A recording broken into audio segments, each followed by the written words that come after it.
مبروك. ايات. ايات. ايوه اتفضلي يا فندم. حضرتك انا في مشكله كبيره وبقالي 5 سنين متجوزه، بس انا كنت متجوزه في شقه يعني بعيده عن بيت العيله.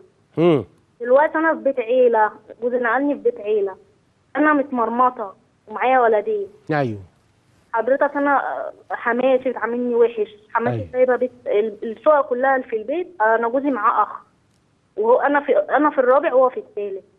فحماتي قاعده معايا انا على طول، واخواته البنات بيجوا عندي على طول، فانا يعتبر عايشه ان انا بخدم وعايشه يعتبر بالقماش، وما بلاقيش منهم معامله كويسه. وشاي بقى عماله الصواني داخله وخارجه وانا وتعملي اللقمه بقى واللي مش ساعات نفسها في البتاع تعملي لها بطاطس وتقلي لها وما بتشكرش في الاخر، وفي الاخر ما حدش يقول لك شكرا. حصل ان انا حصل مشكله كبيره وغضبت وكده، قعدت شهرين عند بيت والدي وخدوا مني عيالي الاثنين، كان عيل لسه فاطماه وعيل عنده 4 سنين. خدوهم مني واتحرمت منهم شهرين، وقعدت روحت جه خدني وقال لي الدنيا هتبقى كويسه وما فيش حاجه وهنفتح صفحه جديده وكده. ما فتحش صفحه جديده. حضرتك انا روحت وقعدت وقلت اربي عيالي، وحتى عيالي لما روحت نسيوني كانوا مقسينهم عليا. فحضرتك بعد كده لقيت المعامله برضو هي وبيجوا وبيحرقوا في دمي حضرتك ما ممكن بس عشان المشاهدين اصل انا فاهم انا شاطر انا شاطر وعفريت هفهم حرق الدم. ممكن تدينا مثال لحرق الدم؟ جوزي بقى حلف مثال. لا استني يا بت، مثال لحرق الدم. يعني زي بيجوا مثلا بيغلطوا فيا، بيجوا مثلا بيعملوا اكل وشرب وكل حاجه، انت بقى ايه مالكيش لازمه، ده بيت اخونا ودي شقته مننا وانت مالكيش لازمه. يعني انت جايه هنا خدامه يعني؟ بالظبط كده. فجوزي جه راح قال لي لو مش هتصالحي اخواتي وامي هيحصل خلق ايامك سودا. فانا متضايقه من الكلمه ديت. حضرتك انا بقول له هتخلي ايامي سودا، طب انا جايه عايزه اعيش ورا.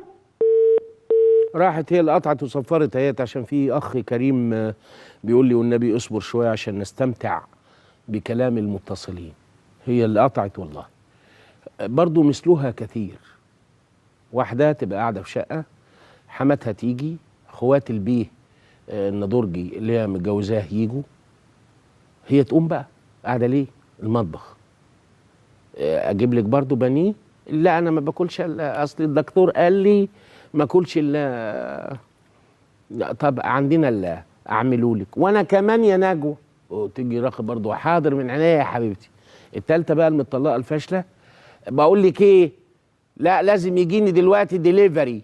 تقوم هي تقول ايه عشان جوزي وبتاع اللي هو سيدنا السيد يعني رضي الله عنه ما يزعلش. فانا امي كانت مدياني 50 جنيه دكاكيني كده اجيب لها بيها حته مندي فراخ ولا حاجه ولا بتاع الو بقى وكده. بعد ما ترضيهم بهذه الطريقه وتشيل صواني وتدخل في صواني ومفيش واحده يبقى عندها دم، تقوم تغسل معاها كوبايه. بقى انت عماله ايه؟ عملت هنا ايه؟ البيت بتاخونا والغرب بترضونا. هو كده انت خدامه، كل ده بتاع اخويا، انت عاله، انت متطفله، انت المفروض تبوسي ايدك وش وظهر ان احنا معيشينك لانك انت جرثومه، لانك انت حشره بنت حشره. مش دي الحقيقه؟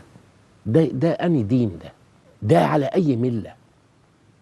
ده بيت فيه بني ادمه محترمه ومتصانه، ولما حد يقول اي جنبي بره تكرمه لعيون جوزها، ده الدين اللي انا اعرفه. انما البيت فندق لوكاندا، مش عايز اقول كلمه تانيه بالطريقه دي، وهي دورها كده، هي جايه عشان نقول لها قصص بقى. ده انا امي دي كانت بتخدم ابويا واخواته ال7.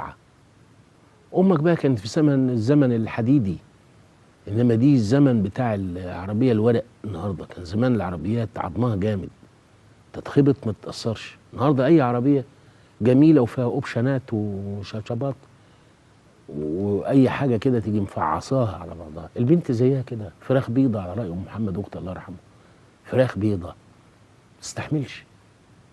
ما تستحملش. ايه الداعي او ايه الضروره انكم كلكم تتجمعوا على بنيه عايزه تغسل لاولادها، عايزه تربي ولادها وتقرفوها في عيشتها؟